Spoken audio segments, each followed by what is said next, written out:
नमस्कार मित्रांनो, मुरंबा या मालिकेमध्ये तुमचं स्वागत. आज आपण बघूया, अक्षय टेन्शनमध्ये असतो आणि अक्षय म्हणत असतो, बायको जर नवऱ्यावर विश्वास ठेवत नसेल तर कसं व्हायचं. मग काय, बायकोच विश्वास ठेवत नाहीये तर दुसऱ्यांकडनं काय अपेक्षा करायची. ते कसला विश्वास, तुम्ही काय बोलताय, तुमचं तुम्हाला तरी कळतंय का, विषयी बोलताय सांगा की. असं वाटतंय का मी ही ऑर्डर वेळेत पूर्ण करू शकणार नाहीये.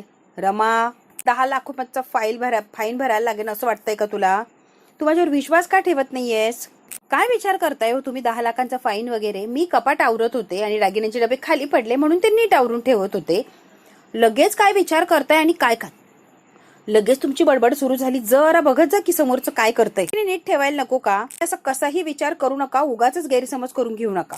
तुला विचारतोय म्हणून काहीतरी गोष्ट रस्तीयेस आणि मला शांत करण्याचा प्रयत्न करतेस. होणार रमा, हेच डोक्यात चाललंय ना. हे एवढे दागिने विकल्यावर 10 लाख रुपये उभा राहतील याचाच विचार करते, याचीच गणित मांडतीये, बरोबर ना. 10 लाखांची तरतूद आधीच करायला लागली आहे ना रमा तू. अक्षय तुम्ही जरा शांत होता का. एवढे का हायपर होताय. आणि तुमच्यावर जर मला विश्वास नसता तर एवढी मोठी ऑर्डर तुम्हाला घेऊच दिली नसती. नुकसान होणारे समोर दिसत असतं तर मी तुम्हाला ऑर्डर घेऊ नका सरळ सांगितलं असतं. तुमच्यावर मला विश्वास आहे आणि मला गॅरंटी आहे तुम्ही हे पूर्ण करणार आहे. कशाला उगाच पॅनिक होताय आणि चिडचिड करताय. मला विश्वास आहे, कोणाला तरी शब्द दिलाय म्हटल्यावर ती ऑर्डर पूर्ण करणार म्हणजे करणार. जरा टेन्शन आलंय हे सुद्धा मान्य करते मी, पण अगदीच तुम्ही काही करू शकणार नाही असं माझं म्हणणं नाहीये. मला विश्वास आहे. हे म्हणत असाल की मला तुमच्यावर विश्वास नाहीये तर हे मला अजिबात मान्य नाही आणि मी ते मान्य सुद्धा करणार नाही. लक्ष ठेवायचं. हो पण रमा, हा विश्वास रात्री तुझ्या ऍक्शन्स मधून दिसू दे की. तू असं का वागतीयेस. आणि आता आरोही सांगत होती दिवा विजला म्हणून देवाच्या समोर रडत होती, पॅनिक झाली होती. काय चाललंय रमा, तुझं तुला तरी कळतंय का. कसली भीती वाटते तुला, कळेल का मला. एवढी का घाबरतीयेस तू. माझ्यावर विश्वास ठेव, काही होणार नाहीये. कोणत्या अडचणी सापडलो तू तुझं हे श्रीधन विकेन त्याला हात लावेल असं वाटतंय का तुला. रमा, तू काय विचार करतीये. काही बोलायला लागला. सरळ सरळ सांगतीये की कपाट आवरत असताना दागिन्यांचा डबा पडला, तो व्यवस्थित लावून ठेवत होती. तर काय तुम्ही गैरसमज करून घेतलाय अक्षय. त्याच विचार माझ्या मनात नव्हता आणि तुम्ही सुद्धा चुकीचा विचार मनात आणू नका अक्षय, आणि गैरसमज तर अजिबात वाढवू नका. मी समजू शकतो तुझ्या डोक्यात सध्या काय चाललंय रमा. कामाचं टेन्शन घेतलंय, की तुला त्रास द्यायचा नाहीये, बरोबर ना. माझ्याकडे तक्रार करायची नाही, सगळं सगळं मला मान्य आहे बघ. माझ्या प्रेमापोटी करती हे सुद्धा मला समजतं या. त्या माझ्यावर विश्वास ठेव रमा, प्लीज प्लीज विश्वास ठेव. माझा विश्वास आहे, उगाच तुम्हीच काहीतरी अंदाज लावत बसला. माझा विश्वास आहे पण तूच हे दागिने काढलेत आणि माझा विश्वास डगमगायला लावती. अक्षय आता बासा, तुम्ही खूप बोललात आणि मीही खूप ऐकून घेतला. आता एकही शब्द ऐकणार नाही. एकदम बंद करायचा आवाज. रमा म्हणते आवाज बंद करायचा आणि ही बडबड तर लगेच बंद झाली पाहिजे. अक्षयचा आवाज बंद करते, त्याला ओरडते आणि रमा आता चिडून रागावून तिथून निघून गेलेली असते. अक्षय रमा रमा करतो तोपर्यंत रमा रागाने बाहेर निघून जाते. घाईघाईने आतमध्ये आलेली असते आणि म्हणते अक्षय, विश्वास नसता, अजिबात जर विश्वास नसता तर डायरेक्ट सांगितलं असतं. अशी इकडून तिकडून कारणं काढली नसती जा. त्यामुळे तुम्ही गैरसमज करू नका. माझा विश्वास आहे. रमा परत येऊन त्याला समोरून सांगते. काहीतरी करत बसले नसते मी, कळतंय का. माझ्यावर संशय घेता हे मला खरंच आवडत नाहीये. रमा आता रडायला लागलेली असते, बोलते आणि परत ती रागाने निघून जाते तनतन करत. आता खाली बसलेला असतो, थकलेला असतो. तो म्हणतो रमा, त्या रेवाने इतके प्रश्न निर्माण केले माझ्या डोक्यात की काय करावं आणि काय नाही. माझाच गोंधळ उडालाय आणि मलाच काही सुचत नाहीये. तुला मी कधी सांगू शकतोय. आताच मी तुला मन मोकळेपणाने रेवाविषयी काही सांगायला गेलो तर माझं मन हलकं होईल आणि जरा रिलॅक्स फील होईल. पण मी जर तुला आता काही सांगायला गेलो तर तू विश्वास ठेवणार नाही, हे सुद्धा तेवढंच खरंय. सगळ्यात महत्वाचं, मी तुझ्याशी नाहीच बोलू शकत आहे. आता अक्षयचा फोन चाललेला असतो आणि सगळे आता तिकडे जेवणाची तयारी करत असतात. डायनिंग टेबलवर बसलेले असतात जेवणासाठी. अक्षय म्हणतो जरा नीट लक्ष द्या आणि बारकाईने सगळं करायचंय. अजिबात कामात कस्तुराई राहिली नाही पाहिजे. कुठेच काही चूक करू नका, व्यवस्थित असं काम करा. सिक्युरिटी हवी आहे मला. कोणीच आतमध्ये येता कामा नाही आणि काहीच गोंधळ घालायला नकोय. कंटिन्युअसली पहारा ठेवायचा, काहीच चूक झाली नाही पाहिजे. अक्षय सारखा त्यांना अलर्ट करत असतो. पहारा लक्ष देऊनच ठेवा, डोळा अगदी मिटता कामा नये. जर इकडचे तिकडे झालं की पटकन समोरचा फायदा घेणार आहे आपला. या सगळ्यांना वाढत असते. तिचं लक्ष अक्षयकडे सुद्धा असतं. आता अक्षयचा फोन झालेला असतो फायनली. त्याच्या खुर्चीवर बसायला जातो तर रमा लगेच तिथून लांब जाते आणि आजी जवळ जाऊन उभी राहिलेली असते. आता हे आनंदच्या आणि अक्षयच्या लक्षात आले की रमा पटकन तिथून फिरली. अरे अक्षय काय झालंय. आनंद आता विचारतो, रमाला सांगितलंय का रे बाबद्दल सगळं काही खरं. अरे गप, किती ऐकेल ना. हे आता जरा शांत बसतात आणि रमाचं लक्ष असतं पण लक्ष नाही असं दाखवते. हिला किंवा टेबलवर जेवायला बसलेल्या सगळ्यांनाच कळतं की अक्षयचं आणि रमाचं काहीतरी बी नसलंय. ही म्हणते आजी, जेवणाच्या टेबलवर एवढी शांतता काय ग. सगळे शांत शांत बसले, बघ गप्पा मारतात, छान असं वातावरण असतं. आज तर कसली शांतता आहे बघ की. अगं आरोही, आपल्या घरात एवढी शांतता आहे की पंख्याचा आवाज सुद्धा अगदी स्पष्ट ऐकायला यायला लागला. एवढी शांतता आहे आपल्या घरात आणि आपण सगळे असताना एवढी शांतता असती का कधी. तोच प्रश्न मला पडलाय ना. आता हसत असतात पण कुणी काही ऍक्शन रिॲक्शन देत नसतं. परत सगळे शांत होतात. जी म्हणते काय रे अभि तुझं काय चाललंय. जी म्हणते रमा अक्षयला पोळी का वाढली नाहीयेस तू. लक्ष नाही का तुझं. झालंय का तुमच्यात. तो बिना पोळीचं जेवण जेवतोय का. असेल तर मागून घेतील चपाती. पटकन त्याला चपाती देतो. अक्षय म्हणतो थँक्यू. हा मनकवडी आहे का त्यांच्या मनातलं सगळं ओळखायला. काय आजी तुम्ही त्यांना हवी तर मागतील ते. काय असतं ना ते मनातच ठेवायचं असतं. बाहेर नसतं काढायचं. अजिबात कुणाला सांगायचं नसतं. आजी सगळं मनातल्या मनात साठवून ठेवायचं. बघत असतो की रमाला काय झालं एवढं. आनंद ताब्या सगळेच आता हसत असतात. ही भीषण शांतता कुणालाही आवडत नसते. अक्षयला आता ठसका लागलेला असतो. रमा लगेच पळत येते हळूहळू करत आणि अक्षयला ठसका लागलाय म्हणून ती खूप घाबरलेली असते. लगेच येते त्याची पाठ थोपटते. त्याला पाणी वगैरे देते. मयुरी म्हणते वा वा वा राग किती जरी असला तरी काळजी प्रेम तेवढंच आणि तिथेच आहे. बापरे कमाल आहे. म्हणतो संत के गए आपको. संतांनी सांगितलं संसार कसा असावा नारळासारखा. आतमधून मऊ छान गोड आणि बाहेरून कडक धडक असंच असायला हवंय ना संसार. म्हणते ते काय असे ना. पण रमा आणि अक्षयचं ट्युनिंग इतकं छान आहे की त्यांच्यामध्ये सहजासहजी वाद होतच नाही. आनंद म्हणतो हो ना. म्हणते आजचा वाद बघून तर असं वाटते काहीतरी मेजर घडले म्हणून तर एवढी शांतता आहे ना. जी म्हणते मी अंदाज करू शकते मोठी ऑर्डर मिळाली ना त्याच्या टेन्शनमुळे अक्षयने काहीतरी गडबड केली असणार आणि म्हणून रमा त्याच्यावर चिडलीये. बाकी काहीही झालं नसणार आहे यांच्यात. आजीने परफेक्ट असं ओळखलेलं असतं. लक्ष नव्हतं ग बाकी काही नाही. आजी म्हणते तेच म्हणायचंय लक्ष नव्हतं. अक्षय म्हणतो रमा खूप दुखावली गेली. आधीच माझ्या डोक्यावर कामाचं टेन्शन तर रमा दुखावली हे दुसरं टेन्शन. अक्षयला आता टेन्शन यायला लागले की बिचारी सोबत मी उगाच भांडलो आणि उगाच गैरसमज वाढवला. काय चाललंय कसं चाललंय सगळ्यांनाच कळत असतं या दोघांमधलं. अगं आरोहीला तूप वाढ की म्हणून रमा तूप वाढायला आलेली असते. तेवढ्यात आनंद हळूच म्हणतो अक्षय बाहेर मोठं युद्ध चालूच आहे ना. मग घरातलं युद्ध बंद कर की. दोन ठिकाणी कसं लढणार रे तू. कुठेतरी एका ठिकाणी बंद कर नाही तर डोक्याचा भुगा होऊन जाई ना. हळूच आनंदने टिप दिलेली असते अक्षयला की हे भांडण हा गोंधळ जागेवर थांबव नाही तर सगळं अवघड होऊन बसायचं. कळतंय का. ठीक आहे. पूर्ण वगैरे झालेली असतात. आता रमा चेंज करते आणि झोपण्याची तयारी असते. मध्ये एवढा अंधार का. रमा दार उघडताच विचार करते. अक्षयने अंधार केलेला असतो आणि तो मेणबत्ती पेटवत असतो. बघतच थांबलेली असते. अंधार झालेला असतो आणि अक्षय मेणबत्ती पेटवत असतो. रमा लांबून त्याच्याकडे बघते फार कौतुकाने. मेणबत्त्या पेटवलेले असतात छोटे आणि त्याने सॉरी असं लिहिलेलं असतं. रमा ते बघते आणि रमाला इतकं छान वाटतं. अक्षयने स्वतःहून सॉरीही म्हटलेलं असतं आणि तिच्यासाठी सुंदर मेणबत्त्याने सॉरी असं लिहिलेलं असतं. कान सुद्धा पकडतो. सॉरी बाबा. तुमच्या मनात नक्की काय चाललंय. तुम्हाला कसलं टेन्शन आहे भीती काय मला काही कळेल का. अक्षय तुमचे गोंधळ का उडतोय.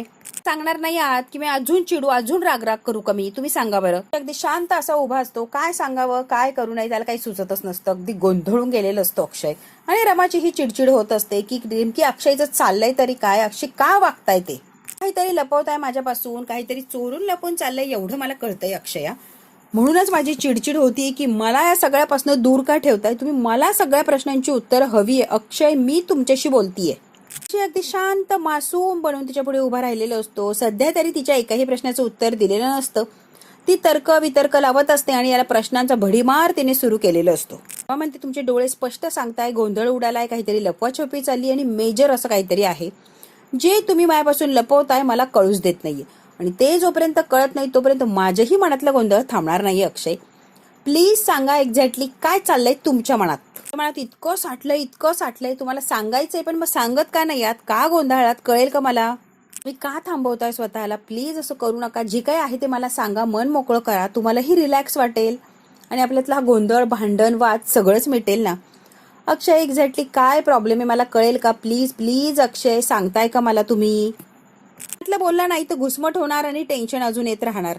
जोपर्यंत मला काही सांगत नाही आहात ना तोपर्यंत तुम्ही मोकळे होणार नाही आहात तेही मला माहिती अक्षय. त्यामुळे प्लीज जे काय आहे ते सांगून मोकळे व्हा. आता एवढंच वाटतंय की तुम्हाला जे काय मनात चाललंय जे काय वाटतंय मन मोकळेपणे मला काहीतरी सांगा. नक्की काहीतरी सोल्युशन मिळणार ना. असे घुसमटत राहून तुमच्यातच सगळे प्रॉब्लेम सॉल्व्ह करण्याचा प्रयत्न करून कसं होणार आहे. प्रॉब्लेम जर तुमच्या सॉल्व्ह व्हायचं असता तर आतापर्यंत प्रकरण आलंच नसतं. त्यामुळे प्लीज अक्षय काय चाललंय कसला विचार करताय मला सांगा. प्लीज मला अंधारात ठेवू नका. अक्षयला आता विचार यायला लागलेला असतो की रमा एवढी पॅनिक झाली एवढी काळजीने विचारतीये तर तिला रेवाचं खरं रूप काय हे सांगून टाकू का. ती विश्वास ठेवणार की अजूनच पॅनिक होणार. आता अक्षय पुढे 2 प्रश्न असतात आणि दुविधा मनस्थिती असते की मी करू तरी काय. खरंच रमाला रेवाचं खरं रूप सांगू का आणि 1 घाव 2 तुकडे करू का. पण त्यानंतर ती कशी रिॲक्ट होणार. ती विश्वास ठेवणार का की परत ती म्हणणार की नाही रेवा तशी नाहीच आहे तुमचा काहीतरी गैरसमज होतोय. अक्षयला सांगून सुद्धा पस्तावा असतो आणि न सांगून सुद्धा. त्यामुळे बिचाऱ्याचा खूप गोंधळ झालेला असतो. नेमकी काय चाललंय, संशय कसा आहे मला रेवाबद्दल बघितलं ना, अजून सुद्धा तुमचा गोंधळ आहे आणि तसंच चाललंय तुमचं. नका सांगू, नाही सांगायचं आहे ना, नका सांगू. कपाटाला कुलूप लावा आणि किल्ली घेऊन जाते. ऐक रमा, काहीतरी सांगण्याचा प्रयत्न करतोय. चिडू नको ना रमा. ठीक आहे, मी बोलतो, शांतपणे ऐक. मला त्या रेवाबद्दल काहीतरी सांगायचंय रमा तुला, आणि तू विश्वास ठेवणार नाही म्हणून मी तुला सांगत नव्हतो. आता एवढं तू सांग असं म्हणतीये म्हणून मी तुला सांगण्याचा प्रयत्न करतोय. बघ तुला विश्वास बसतो की नाही. आता रमाला बसवलेलं असतं. निवांत बस आणि मी काय सांगतोय शांत डोकं ठेवून ऐक. लगेच ऍक्शन रिॲक्शन देऊ नको रमा, प्लीज शांततेने ऐक. बद्दल काय बोलायचंय आता काय राहिलंय अक्षय. तो अगं रेवा ती एवढी मोठी ऑर्डर देऊन ठेवली आहे ना, टेन्शन आलंय ग मला रेवामुळे. ती ऑर्डर देऊन मोकळी झाली नाही, त्याबरोबर 10 लाखांची पेनल्टीचं टेन्शन सुद्धा दिलंय तिने. एवढं की आता ऑर्डर पूर्ण करायची की ते पेनल्टीचं टेन्शन घ्यायचं, हा गोंधळ उडालाय.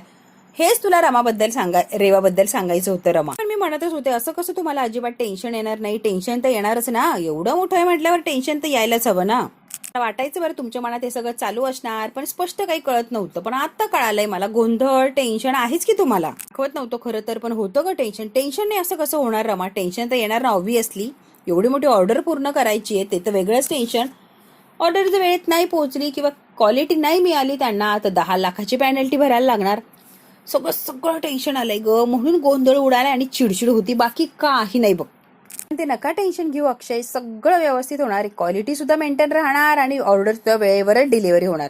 डोंट वरी अक्षय, तुमच्यावर मला विश्वास आहे की तुम्ही काम हाती घेतलंय म्हटल्यावर ते पूर्ण करणार अगदी ताकदीनिशी. म्हणतो सॉरी याच्यामुळे चिडचिड होत होती ग, सॉरी रमा. तो होणार नाही, सॉरी. अगदी कान पकडतो आणि सॉरी म्हणतो आणि रमाचं टेन्शन घालवण्याचा प्रयत्न करतो अक्षय. मग म्हणते डोंट वरी हो, तुम्ही एकदा काय एखादी जबाबदारी अंगावर घेतली की ती पूर्ण करता परफेक्ट, त्याच्याशिवाय तुम्हाला काही शांतता लाभत नाही. मला माहिती आहे की तुम्ही एखादी गोष्ट घेतली आणि ती पूर्ण केली नाही अशी होतच नाही. तुम्ही करणार म्हणजे करणार. डोंट वरी अक्षय, एवढा विचार करू नका, सगळं काही छान होणार आहे. अक्षय आणि रमा छान असा बॉन्ड तयार झालेला असतो. परत रमाचा राग गेलेला असतो. अक्षयने मात्र अजून सुद्धा काही खरं सांगितलेलं नसतं. अगदी खोटं सांगून त्यांनी वेळ मारून नेलेली असते आणि रमालाही ते पटलेलं असतं की अक्षय जे सांगतोय ते बरोबरच आहे. आता रमाकडे एकटक बघतो आणि तिला थँक्यू असं म्हणतो. थँक्यूने काम कसं चालणार, तुम्ही जी मिठाई केली आहे ती मला टेस्ट करायची, तरच मी थँक्यू तुमचं एक्सेप्ट करेल. काही करून ती मिठाई मला टेस्ट करायची आहे म्हणजे करायचीच आहे. ती आता तुला मिळणार नाही म्हणजे नाही. कळ सोचा की लगेच मिठाई कुठं खायची तुम्हाला. त्यासाठी सरप्राईज ठेवले आणि उद्याच मिळणार आहे. आता तुम्हाला काही मिळत नसतं, त्यामुळे प्लीज ती मिठाई खाण्याचा आग्रह करायचा नाहीये. मी काय देत नसतो. त्यांच्या बरोबर तुम्हाला टेस्ट कळणार, त्यामुळे आता तुम्हाला काहीही मिळत नसतं. कळतंय का? असं आहे ना अक्षय, मी तुमच्यासाठी सगळ्यांसारखी आहे. जनरल लोक तशी मी सुद्धा तुमच्यासाठी जनरल. स्पेशल वगैरे काहीच नाहीये, हो की नाही. मी जर स्पेशल असते तर मला सेपरेट खायला मिळालं असतं, मला आधी सगळ्यात आधी टेस्ट करायला मिळालं असतं. पण नाही, उद्या सगळ्यांच्या समोरच टेस्ट मिळणार. वा. राग चाललेली असते रमा. अक्षय तिचा हात पकडतो आणि तिला खाली बसवतो. बस खाली. माझ्यासाठी स्पेशल नाही आहेस तर तूच आहे ग बाई. सगळं काही तूच आहे माझं असं काही नाही. सगळं काही तूच आहे माझं. सगळ्यांच्या आधी तू येते, त्यामुळे सगळ्यात आधी मी तुलाच देणार टेस्ट करायला मिठाई. मला मात्र तुझी चेहऱ्यावरची ती एक्झॅक्टली तो पदार्थ कसा झालाय हे बघायला, तुझे ते हावभाव असणार आहे ना ते बघायला फार आवडणार आहे. त्यामुळे सगळ्यात आधी तू टेस्ट करणार आहे. Don't worry. रिएक्शन बघण्यासाठी थोडं ताणवतोय ग तुला. उद्या सकाळी बघ की इंतजार का फल मीठं होत आहे. अक्षय म्हणतो सॉरी, आता तुला काही मिळत नसतं. रमा म्हणते नाही, मला आत्ताच खायची, काही कर. अक्षय म्हणतो नाही म्हणजे नाही. आता कॅन्टीन मध्ये जिथे अक्षयचा स्वयंपाक चालू असतो तिथे बरोबर रेवा आलेली असते आणि चंदा सुद्धा आलेली असते. माणसांत म्हणजे पॅन्ट शर्ट घातलेलं असतं, टोपी घातलेली असते, मास्क वगैरे लावलेलं असतो. रेवा शांत बसणं अशक्य. ती अक्षयचा स्वयंपाकाचा पचका करायला येणार हे अक्षयला सुद्धा माहिती असतं. आणि बरोबर तिथे आलेली असते रेवा चंदाला घेऊन. एवढ्या रात्री शांतता असते, तिथे कोणीच नसतं. तेव्हा बरोबर रेवा येते. वॉचमन्स असतात, ते गप्पा मारत असतात, बाहेर असतात. आता रेवाने बघितलेलं असतं त्या वॉचमनला. रेवा म्हणते बघ की तो अक्षय किती हुशार आहे. कॅन्टीनच्या बाहेर जो सिक्युरिटी वाढून ठेवली आहे त्याने काही कुणी पचका करू नये म्हणून. एक नंबर चालू माणूस आहे तो. इतका हुशार आहे ना तो की बस. त्यामध्ये मागं त्या पोरांना विष देऊन जे कांड केलं ना, त्याच्यानंतर तो सुद्धा आता अलर्ट झाला असणार आहे. एवढं साधा किंवा सहज तो आपल्या जाळ्यात फसणार नाही. त्यावेळेला जर विष दिलं नसतं पोरांना तर तारणहार बनून कशी गेली असते समोर, कशी हिरोईन ठरले असते. ते तर करणं गरजेचं होतं ना ग. विश्वास जिंकणं सुद्धा तेवढंच गरजेचं होतं. आज ही वेळ आलीच नसती मग आपल्यावर. विश्वास जिंकलो नसतं तर त्याने मग ही ऑर्डर घेतलीच नसते. पण आपण त्याचा विश्वास जिंकलाय ना, म्हणून ऑर्डर घेतली आणि म्हणून काही सगळं छान चाललंय. ते करणं गरजेचं होतं. वाढवले सिक्युरिटी तर वाढू दे की, आपण आहोत की सिक्युरिटी तोडायला. डोंट वरी चंदा, आपण आपलं काम करतोय ना. रेवा आणि चंदा अक्षयचं काम करण्यासाठी तिथे आलेले असतात. काही करून पचका करायचं एवढंच त्यांच्या डोक्यात असतं. जिंकलो म्हणून तर 10 लाखाची पेनल्टी भरायला लागणार आहे. त्याला त्याच्याशी कान पकडून गुडघ्यावर बसायला प्रवृत्त करणार आहोत, कळतंय का? म्हणून आपण आधी सगळं प्लॅनिंग केलं आणि आता कुठे आपलं सगळं यशस्वी होतंय ते गरजेचंच होतं. चंदा, तो विषय सोडून दे, पण आता आतमध्ये जाऊन पचका करायचा आहे, तो कसा करायचा त्याला डोकं लाव. आई, या सगळ्यातून बाहेर कसं निघायचं ना ते बघ. आता बाकीचा विचार दे सोडून, इथे आलोय ना ती गोष्ट करून कसं पळून जायचं त्याच्याकडे लक्ष दे. त्यासाठी आणि रेवासाठी खरंच मोठा टास्क असतो, कारण कॅन्टीन मध्ये जायला जो गेट असतं तिथे 2 वॉचमन बसवलेले असतात. त्यांना चुकवून जाणं अशक्य आहे. तरी केलंच पाहिजे, काहीतरी केलंच पाहिजे. रेवा म्हणते, चंदाला तू इथेच थांब, मी आले हळूहळू जाऊन, तू यांच्याकडे लक्ष ठेव, मी जाते तोपर्यंत. बरोबर रेवा तिथे बल्ब असतो, त्या बल्बला दगड मारते की बल्ब फुटलेला असतो. आता मात्र गोंधळ उडतो की कोणी बल्ब फोडला आणि इथे कोण शिरलंय. ते आता घाबरलेले असतात. वॉचमन इकडे तिकडे शोधतात की काय झालं एक्झॅक्टली, कोण शिरले गेटच्या आत. त्यांच्या चर्चा करतात, लाईट कसं फुटला अचानक. याच गोष्टीचा, या संधीचा फायदा रेवाने घेतलेला असतो आणि बरोबर कॅन्टीनच्या आतमध्ये जायला ती रस्ता शोध. उष्णता तेवढी आहे ना, उष्णतेने सुद्धा फुटू शकतोय तो, उष्णताच तेवढी आहे. आता चंदा आणि रेवा हळूहळू कॅन्टीनच्या आतमध्ये चाललेले असतात. अक्षय साहेबांनी लक्ष द्यायला लावले, काहीही झालं तरी आपल्याला लक्ष इकडे तिकडे होऊ द्यायचं नाहीये, इथेच बसून आपल्याला लक्ष द्यायचंय. लाईट लावायला लागणार आहे. तो म्हणतो बरं करतो मी व्यवस्था, दुसरी लाईट आणायची. मध्ये जा, टॉर्च आणि एक बल्ब घेऊन आपण लगेच बसूया. इकडे आता आनंद असतो, बॅटरी बंद करण्याचा प्रयत्न करतो. काय यार, हे बंद होत नाहीये. आता अक्षय आणि रमाई आलेले असते. दादा काय झालंय, सगळं ओके ना, तू एवढं पॅनिक का झालाय? अरे कळेल का मला? नाही रे, कॅन्टीनच्या बाहेरचा बल्ब उडालाय म्हणून सगळीकडे अंधार आहे आणि गोंधळ झालाय. आधी बल्ब बसवायचा आहे तो कॅन्टीनच्या बाहेरचा, अचानक कसा फुटला ना कळत नाहीये. अक्षयच्या लक्षात येतात पसरलाय. तो बल्बच नीट करायला झालो, पण ही बॅटरी काय व्यवस्थित चालू बंद होतीये. करू नको, सिक्युरिटीच्या बाबतीत डोंट वरी, टाईट सिक्युरिटी, काही एक होणार नाहीये, रिलॅक्स. त्याने टेन्शन घेतलेलं असतं. रमा म्हणते टेन्शन घेऊ नका. रमा, असं कसं करते तू? इतकी मोठी ऑर्डर आहे, वेळेत पूर्ण व्हायलाच हवी, क्वालिटी मेंटेन राहायला पाहिजे आणि वेळेत तिथे डिलिव्हरी सुद्धा करायची. त्यामुळे आता सगळं काही परफेक्टच असलं पाहिजे. त्यामुळे रमा डोंट वरी, घ्यायला लागणार आणि छोट्या छोट्या गोष्टी सुद्धा लक्षातच ठेवायला लागणार. एवढीशी गोष्ट सुद्धा नजरेआड व्हायला नकोय. म्हणूनच मी सगळ्या गोष्टींचा बारीक विचार करतोय आणि तेवढीच काळजी घेतोय. कळतंय का तुला रमा? सगळं काही दादा बघेल की तुझ्यासाठी सरप्राईज आहे रमा. ते स्वीट टेस्ट करून बघायचं होतं ना रमा, म्हणूनच तू इथे आली ना. तयार आहे, टेस्ट करून ये जा. कसं आहे सांगा. आता गेलेली असते ती मिठाई कशी तयार झाली ते टेस्ट करायला, कशी आहे, व्यवस्थित आहे की नाही ते बघायला. तेवढ्यात लगेच अनंतला अक्षय म्हणतो, काय रे तुला काही टेन्शन आहे का, काळजी आहे का, काही शंका आली का तुला? काय झालंय सांग की, सगळं व्यवस्थित नाहीये का, शंकास्पद घडतंय का? अनंत, ए दादा मला सांगणार आहे काय ते. अनंत म्हणतो, अक्षय तुला खरं सांगू का, ते रेवाने आतापर्यंत आपल्याबरोबर काय केलंय ना, ते आता कोणत्या थराला जाऊ शकते, काय करू शकते याचा अंदाजच लावू शकत नाही होता. पण ती काहीही करू शकते, कोणत्याही थराला जाऊ शकते आणि कितीही घाणेरडं वागू शकते याचा अंदाज तर तुला आलाच आहे आतापर्यंत. आणि त्याचंच टेन्शन मला आले की ती बाई कोणत्याही पातळीला जाऊ शकते. तुला कळतंय का अक्षय? कॅन्टीनच्या बाहेरचा बल्ब जाणं कदाचित हा योगायोग असेल, पण मला तर असं वाटतंय की तो बल्ब घालवलाय, तो बल्ब गेलेला नाहीच आहे. बरोबर असलेला अविश्वास त्या कदाचित पेक्षाही खूप मोठा आहे. कळतंय का तुला? बल्ब जाणं हे इम्पॉसिबल असं वाटतंय मला आणि रेवानेच काहीतरी केले अशी दाट मला शक्यता येते अक्षय. म्हणूनच डोक्याचा गोंधळ उडालाय रे. अनंतला काय वाटत असतं एक्झॅक्टली, अनंत काय म्हणत असतो हे अक्षयला चांगलं समजलेलं असतं. कारण रेवा अशी चीज आहे की तिच्यावर कुणीही विश्वास ठेवू शकत नाही. कारण रेवा तिचा हेतू साध्य करण्यासाठी कोणत्याही थराला जाऊ शकते, कोणत्याही पातळीला उतरू शकते, हे अक्षयला अनंतला चांगलंच माहिती असतं. अरे दादा, मग हीच तर भीती आहे, म्हणून ते एवढं टेन्शन आहे ना मला. ती बाई काहीही करू शकते, एकदम कालच्या पातळीला जाऊन वागू शकते, आपल्याला माहिती आहे. आणि आतापर्यंत तिने तसं केलंय, दाखवून दिलंय. लक्षात येत आहे का दादा? अनंत म्हणतो, हो रे बाबा, म्हणून तर भीती आहे ना मला. ना दादा, रेवाने आतापर्यंत इतका त्रास दिलाय, पुढचं पाऊल काय टाकणार याचा अंदाज बांधणं जरा कठीण जातंय. ती काहीही करू शकते आणि कोणत्याही थराला जाऊ शकते, फक्त आणि फक्त आपल्याला त्रास देण्यासाठी, सूड उगवण्यासाठी. तुझं जसं गोंधळ उडालाय दादा, माझंही तसंच झालंय रे एक्झॅक्टली. आता अक्षयला सुद्धा खूप टेन्शन आलेलं असतं. आतापर्यंत तिने सिद्ध केलंय अत्यंत वाईट आणि घाणेरड्या स्वभावाची क्रूर अशी बाई आहे, विचित्र. त्यामुळे विश्वास ठेवणं इम्पॉसिबल आहे, पण शंका मात्र वारंवार येत आहे. म्हणूनच आजची रात्र आपल्यासाठी खूप खूप खूप महत्वाची. येतंय का लक्षात? हो रे बाबा, येतंय लक्षात. टेन्शन तर आलंय रे, पण टेन्शन घेऊन कसं काय करायचंय, काम तर करायला लागणार ना. तेल घालून आपल्याला इथे पहारा द्यायला लागणार आहे. दादा तुला कळतंय का? आनंद म्हणतो, हो माझ्या लक्षात येतंय सगळं अक्षय. डोळ्यात तेल घालूनच पहारा चालू आहे, कुठे काहीच कामात कसुराई नाहीये. डोंट वरी. जे बोलतोय ना अक्षय ते एकदम करेक्ट आहे. प्रत्येक पाऊल जपून मोजून मापून टाकायला लागणार आहे. कारण ती रेवा विचित्र महाभयंकर अशी बाई आहे. तिच्या डोक्यात कधी काय शिजेन आणि ती काय करेल अंदाज सुद्धा लावू शकत नाही होत आपण. बरोबर ना रे अक्षय? हो रे दादा, तीच भीती, म्हणून तो एवढा घाबरलोय. आणि अनंतला टेन्शन आलेलं असतं. हा भाग इथेच संपतो. बघू आता पुढच्या भागात काय होतंय. चंदा आणि रेवा बरोबर तिथे आलेले. बरोबर रेवाने आणि चंदाने तिथे आग लावलेली असते. या आगेमध्ये अक्षयचं फक्त स्वप्न नाही, रमा अक्षयचा संसार, स्वप्न, स्वाभिमान सगळंच धुळीस मिळणार आहे. म्हणूनच मला त्यांच्या स्वप्नांची, संसाराची राख रांगोळी करायची. रेवा आणि चंदा दोघीही मिळून सुद्धा त्या कॅन्टीनला आग लावतात. तिला एवढा माज येणार स्वतःवर, तो जळून खाक होणार यासाठी पुरेपूर प्रयत्न करणार.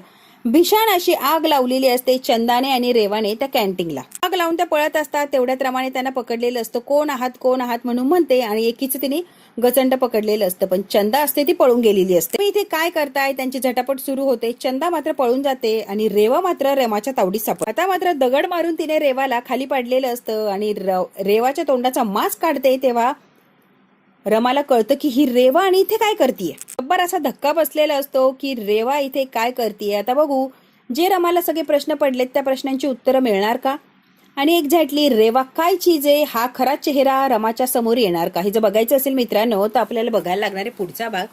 हा भाग इथे संपतोय. व्हिडिओ आवडल्यास लाईक, शेअर, सबस्क्राईब नक्की करा. धन्यवाद मित्रांनो.